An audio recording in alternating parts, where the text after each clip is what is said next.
Hey you guys, welcome back to my channel. I need to talk about Final Destination. I just made a 10-minute TikTok and I'm not done, okay? So like, buckle up. Nobody survives death's design. That is the concept of this video. That is what I'm going to be talking about. That is what I'm going to be going in depth about. No one survives death's design. Okay, so the plot of every Final Destination movie is someone is chosen by an antithetical force to death to have a vision about a disaster that's going to happen in the next couple of minutes. So in Final Destination 1, we follow Alex and his group of friends. Alex gets on a flight 180, which, by the way, the number 180 has a significance in this franchise for some reason. The number 180 is important.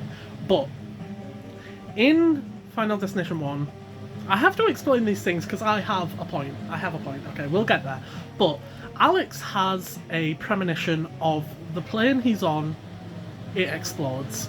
He sees all of his friends die, and he sees kind of the order that they die in. It becomes more relevant later, but he sees the death and then he dies himself. And of course, naturally, as one would, he freaks out about this.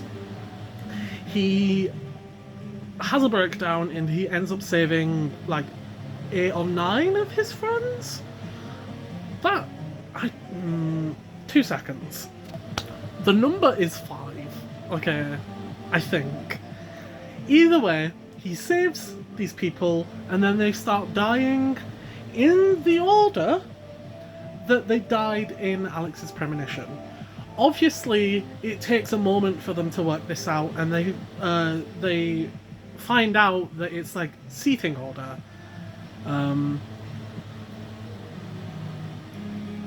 It's seating order in the way that these kids die, plus one teacher, and it's a plot point that Death is working through this list to like catch up to the people that survived, and because of that they're now dying in gruesome ways.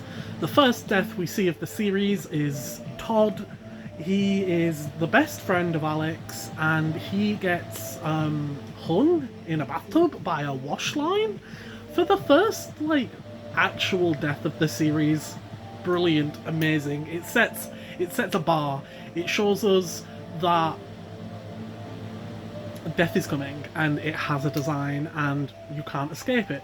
Which, by the way, Todd's death is the only one in the franchise where we see something happening after he's died that retroactively like makes it seem like something else. So basically in his scene the toilet breaks and starts leaking fluid. He slips on that. He gets the cord from the little shower line that he's got in his like bathroom that's hung above his bathtub, wraps around his neck, and he dies. But we see the liquid from the toilet go back. That irks me, but that's not important. It's the only death in the franchise where it's like something happened after to like hide Death's tracks to make it look more like an accident, or in this case it's labelled as a suicide for some reason, even though the bathtub is covered in soap to make it slippy, you know. I know, but we see that Death has a plan and he likes to stick to it. He has an itinerary list, and he is doing every single one of these activities. And we get to the end of the movie, and Alex, Claire, and another dude that I've forgotten his name of, but he's important to the plot, they survive, technically. But in the final moments of the movie, We see Alex get the warning signs of death again. He feels the tingles.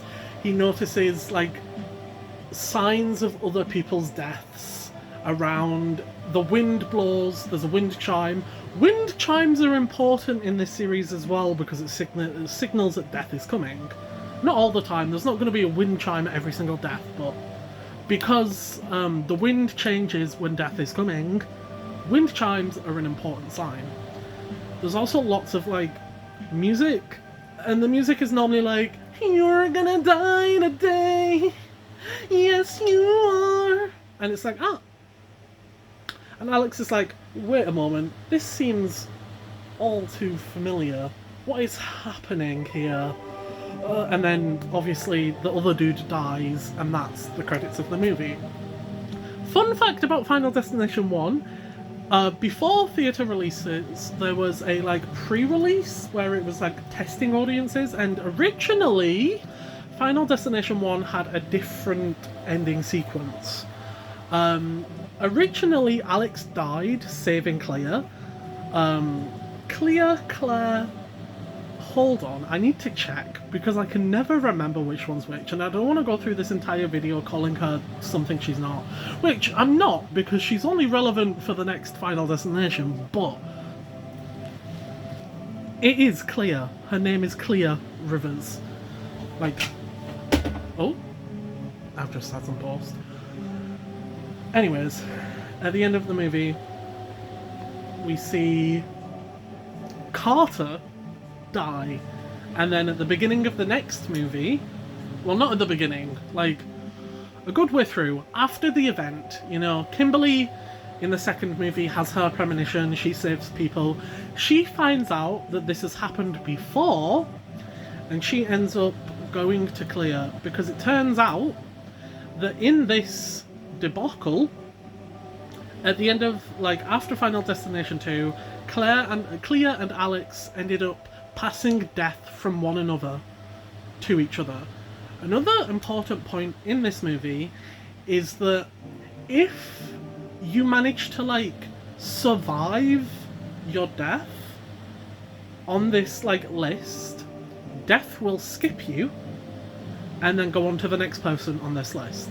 So in Final Destination 1, Alex gets trapped in a car and he's like, ah, shit, on a train track. Is it Alex or is it Carter?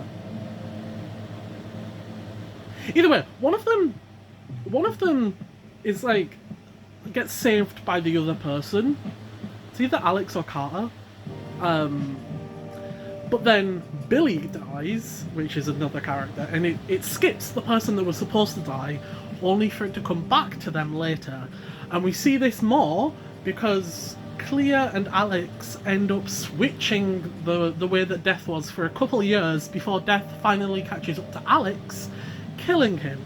He dies by a brick, by the way, which is... it's lame.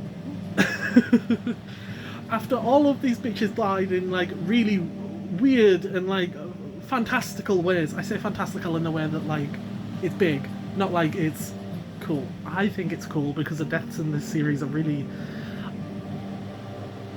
Either way, we see them passing off the death to each other, and finally it catches up to Alex, and Claire realises that Death is after her next.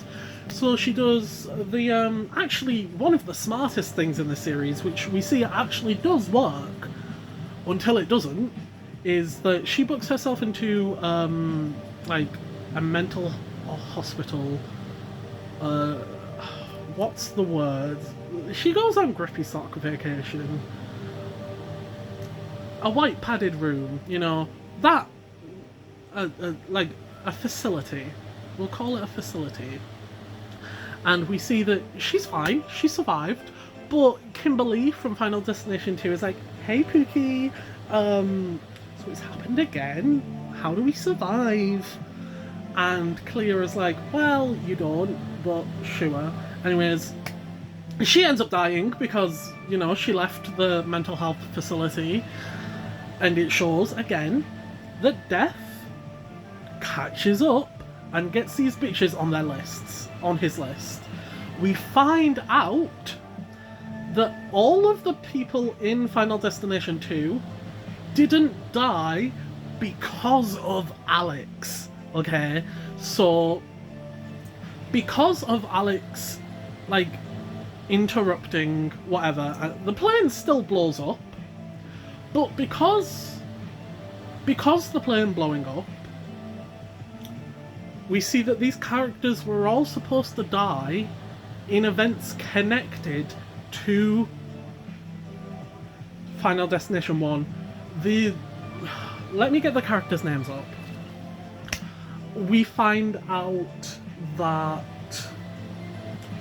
I think Nora was supposed to go to Paris, which was where that flight was headed. But something happened, and the hotel that she was staying at had a gas leak.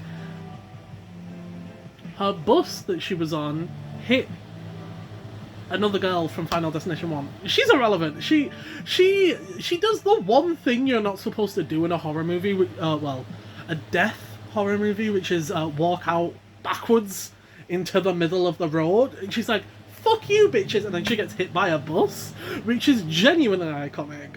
One of the best deaths in the series, because it's so off guard. Alex sees it coming, he's like, there's a bus in this reflection of the window, but there isn't a bus here.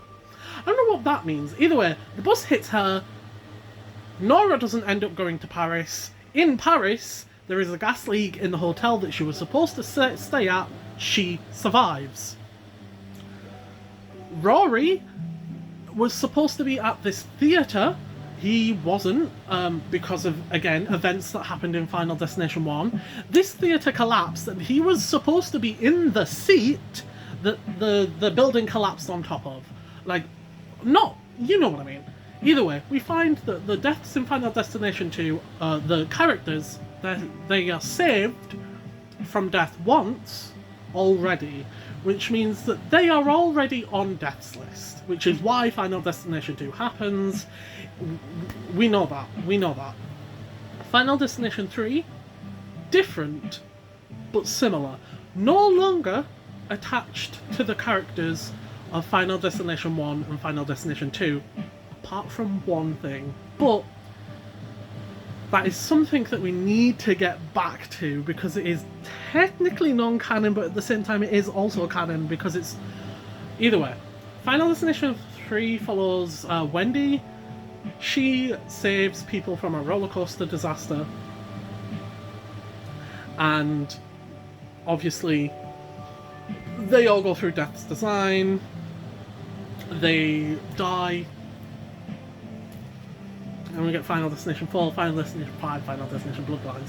Final Destination 5 shows that it happened before Final Destination 1, because in the end scene we see, I think his name is Sam. I should have really had the lists of the character names up while I was doing this. You know, that is definitely something. Hindsight is 2020. Hindsight is 2020.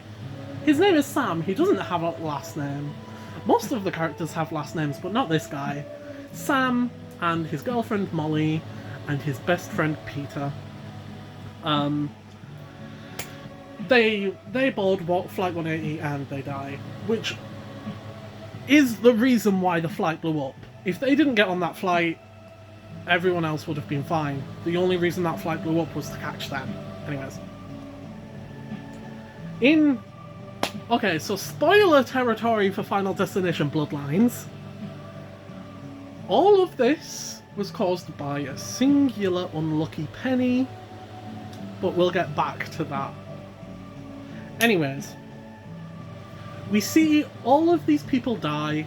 We see that even if they survive, death has a way, because we find that, is his name Tony Todd? Yeah, we find Tony Todd's character, who is kind of like, just like, he's in every movie, and he's just like a force. People thought he was Death for the longest time, but he's actually not. canonicized his character as someone who survived another disaster in Final Destination 6 Bloodlines. But either way, the rules are as follows. Death has a list. If you escape that list, he's coming for you. In the order that that list happens, apart from the time it happens in reverse, but that's neither here nor there.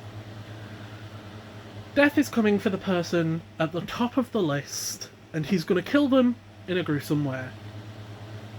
You can escape this list, by bringing new life or ending someone else's life. If you... the plot point of Final Destination 2 is basically... Hold on. Kimberly finds out that if you bring new life into this equation of Death's list, that you may survive because it fucks up Death's list, and it's like, oh well, okay. Major point of Bloodlines as well, but again, I'm getting ahead of myself. I'm too autistic for this. I did not write a script, I just started recording, so that's why I'm all over the place. Kimberly realizes that in her visions she sees a pregnant lady, and she's like, maybe that pregnant lady can be the one that saves us. So one of the plot points is Kimberly has a vision of like being choked by a nurse, and she thought that it was this pregnant lady that was being choked by a nurse. It wasn't, but she was like, okay, we need to do everything in our right for this baby to be born. But it turns out that this baby and this mother was not in the original crash. Kimberly has a vision and she sees this lady standing on the road away from the crash after viewing it all, and she now realizes, ah shit, this lady was not in Death's design. She was not in Death's list. She was not part of this like line, so she was safe either way. And it turns out new life could also be mean like resuscitation. No breathing, don't give a fuck if I come out, I'm bleeding. And Kimberly reads this little news expert where like a little newspaper clipping that's like pinned to a notice board that's like, guy brings new life after drowning, and it clicks in her mind because she's been having visions as well as like a van crashing into a lake, which was the van of the pregnant lady, may I add, which is why she thought that the pregnant lady died. But she keeps having like visions. Okay, so like, side tangent here, the level of like psychic awareness that these characters have are varied, but each time the person that has the vision or the premonition becomes more attuned to the signs of death, and in some cases they have more premonitions in the future. Like in Final Destination 4, the main character, apparently his name is Hunt. It's either Hunt or it's Nick. I don't know. I like how one of the characters' names is just like titled Nulf. But he has dreams about the future deaths of the people that he saved. And in Final Destination 2, Kimberly also has visions of other people's deaths, but instead of having like a full premonition, these premonitions are disjointed, and it just shows them like vibes. Like in Final Destination 4, Nick has a dream where he sees a hook and a skull and fire, and a guy gets hooked by his van and gets set on fire and dies. He was racist, he deserved that. Anyways. Oh, I forgot my original point, shit. We see that Kimberly has these, like, intuition intuition bits, like these disjointed moments, and one of the main ones is seeing a van crash into a lake, and she realizes now that she has to drown herself in the van in the lake because it was her death that she was seeing in this little premonition of sorts. You know, each character has like one main premonition. Unless you're Wendy, you get two, but it doesn't help because she dies anyway. And we see that she ends up dying and then getting resurrected, and the person with their hands around the neck was actually someone resurrecting her, or resuscitating her, because she died in the lake, and obviously Thomas saves her, and they end up at a barbecue, and we see something else that is really fun. Okay, so in a scene which also, another one of my favourite death scenes in the entire franchise is when this girl is in a car, she's smoking a cigarette. They've crashed this car, and a PVC pipe has come through the like back window, and a log has like locked her in the car. So she's just in the front seat, she can't get out. There's a PVC pipe through her chair, and like it's sharp, and she's just like smoking a cigarette. Causes a chain of events, okay?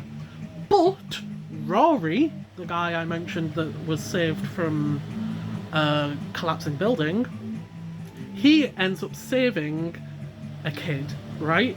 He ends up like pushing a kid out of the way because there was like something happening, and this kid survives. But in the end sequence of Final Destination 2, we see Thomas and Kimberly at a barbecue with the parents of this kid. They're on the farm, which is where they crashed their car, and this kid explodes by a barbecue. And there's a funny little scene of his arm dropping on his mother's plate, and she screams, and the credits roll. He escaped death's design, but he did not escape death's list. Rory saved him and then ended up dying, which many would argue, oh, he saved the life, he ended up dying, so... But, of course, that kid dies, which shows us again that these bitches don't escape death's list. But Kimberly and Thomas survived. Well, this is where the true speaking point comes in. I've been speaking for 22 minutes already, and I've just been explaining Final Destination. In Final Destination 3, obviously Wendy has the premonition that the roller coaster is about to explode, and then she saves it, and then her death, she can see death signs through the photos that she took of all of her classmates that night. They were at a carnival. They die in the ways that kind of like the photo showed them, like Tits McGee. There was a photo with a fan next to his head, and he dies to like a fan coming from a truck that splices his head open. Either way, Final Destination 3's DVD release was released with a separate DVD that was a choose your own adventure style DVD, and it was there so people could it was fun, it was silly, and non-canon, kind of. So there's options in the movie where it's like, oh, do this or do this, and it normally comes before a point's death, and it's like, oh, can we save them? You can save one person, and that one person is Tits McGee, but he dies later. Not the point. In a choice before the final scene, the final train scene, there is a choice to see a newspaper clipping, and it shows us that Kimberly and Thomas both died in a gruesome way. They did not escape death's list, they did not escape death's design, they only prolonged it. Which is, we're finding out is, you can't delay the inevitable. Well, you can, but you only for so long, you know. They died in a wood chipper. Kimberly's cardigan got caught in a wood chipper, and she and Thomas both flew through it, and this is at the same time that truck kills Tits McGee. That truck that caused Tits McGee's death killed Thomas and Kimberly. And I say it's technically non-canon because it's like on a disc, but like this event happens no matter what option you choose, which means that this event happens in the canon of Final Destination 3. This event happens. We don't hear about it in Final Destination 3, but it happens. Kimberly and Thomas die in Final Destination 3. So, no one yet has escaped death's design. But, you know,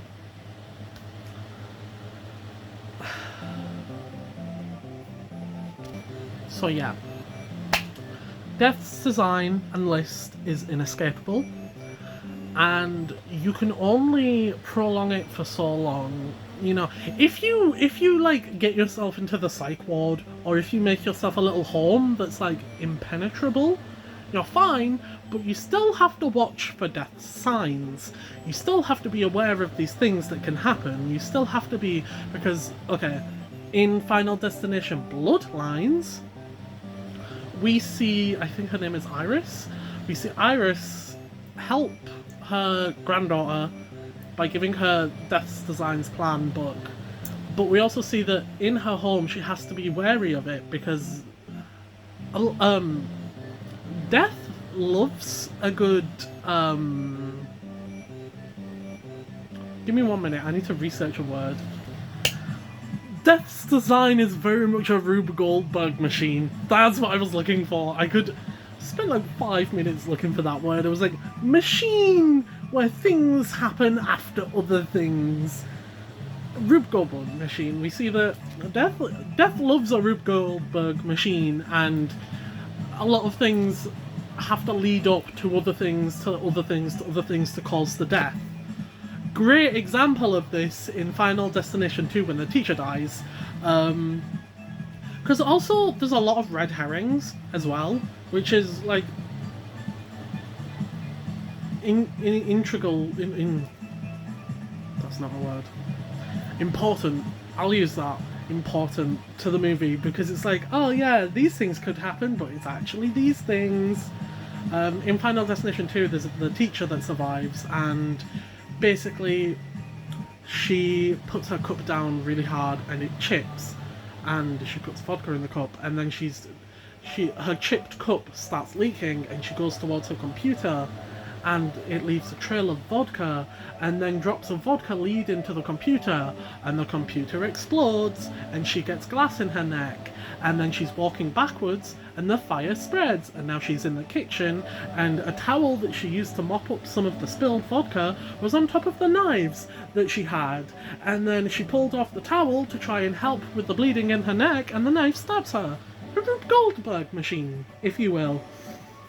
A lot of deaths, I like that. A lot of deaths are like using the momentum of what these people are doing to cause the death, because it's like, death can't just kill him. Death can't just kill him. It can't. It has to be really weird and somewhat gory, because that's the whole point of the movies. I know, but we see that Death is like fully just implementing these Rube Goldberg machines, and in Final Destination Bloodlines we see that Iris is aware of that. She's aware of the mechanisms, because we see one that was in motion, and she's like, you're not getting me this time, and she throws a book at a lamp that, well, whatever it was. I'm not comfortable giving spoilers for that movie much, because, you know, it came out last week. But either way, we see that even though she has escaped Death's design, technically, she has cancer. Death was like, oh, you really thought? Oh, you thought that was a bunny? Oh, you really thought that was a... Well, it's Winnie the fucking Pooh, bitch! And we also find out that fucking Tony Todd's character also has cancer. So even if you survive these, even if you survive Death's List for long enough to like get a life, Death is going to be like, well, fuck you, here's cancer. Which is wild, by the way. Genuinely wild. This is like, oh, yeah. Pulmonary heart disease. But yeah, you can't escape Death's List. If you do escape Death's List, it just reorders itself, and you end up at either the next one or at the bottom of it, and then you die in a horrific, gruesome death that's also most of the time really funny, other times genuinely harrowing. Like Final Destination 2, The Man with Hooks, that death terrified me as a kid. I watched Final Destination 2 when I was 12. No, we're not going to talk about that. Definitely should not have watched Final Destination 2 when I was 12. I also watched Stephen King's It, Mirrors and Shrooms. Mirrors was terrifying, may I add. I had to rewatch that movie on silent because the music score for that movie is really good. Either way, beside the point, these bitches die. And that is like the whole point of Final Destination. I realise now that this video is probably just me rambling about Final Destination, but I needed to do it somewhere, otherwise I'd go insane! Because I need to talk about Final Destination because I'm insane. I'm autistic about it, okay? And I needed to share that with my audience being 3 people that watch my videos. Hi, by the way, you guys. I love you. I'm probably not going to edit this video, so like, if you wanted subtitles and funny editing, RIP that pussy, yay, I'm going in tonight. But, yeah. I have more to talk about, but like... oh wow. Oh wow.